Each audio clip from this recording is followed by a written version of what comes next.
অসমৰ এজন সাংসদে 15 দিন সময় ইছলামাবাদত থাকি অহাৰ তথ্য অসম চৰকাৰৰ ওচৰত আছে আৰু এই সংসদজনে পাকিস্তান দূতাবাসৰ লগত তেওঁৰ সম্পৰ্ক ৰাইজৰ সন্মুখত আছে আৰু বহুত কথা পোহৰলৈ আহিব।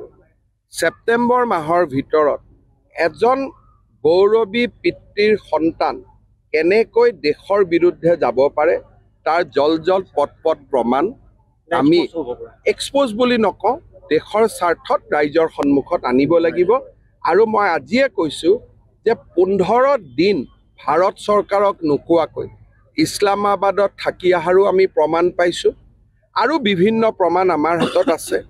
গতিকে মই ভাবোঁ যে তাতেই কিজানি নামাজ পঢ়িব শিকি আহিছে, যি ধৰণে নামাজ পঢ়ে। গতিকে এই গোটেই কথাবোৰ ছেপ্টেম্বৰ মাহৰ ভিতৰত আমি জনতাৰ সন্মুখলৈকে আনিম।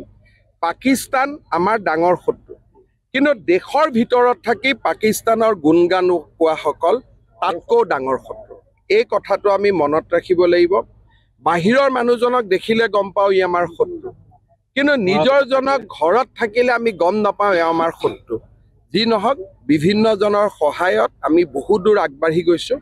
ছেপ্টেম্বৰ মাহৰ 30 তাৰিখৰ আগতে আমি প্ৰতিবেদন জনতাৰ সন্মুখত আনিম। বহুবিলাক প্ৰমাণ আছে আৰু বহুবিলাক বিস্ফোৰক তথ্য ৰাইজৰ সন্মুখলৈ আহিব। মই এছেম্বলিটো কৈছোঁ, পাকিস্তানৰ লগত পৰিয়ালটোৰ সম্পৰ্ক স্পষ্টভাৱে আপোনালোকে দেখা পাব। তাত কোনো বিশ্লেষণৰ কোনো কথাই নাথাকিব। It will be black and white.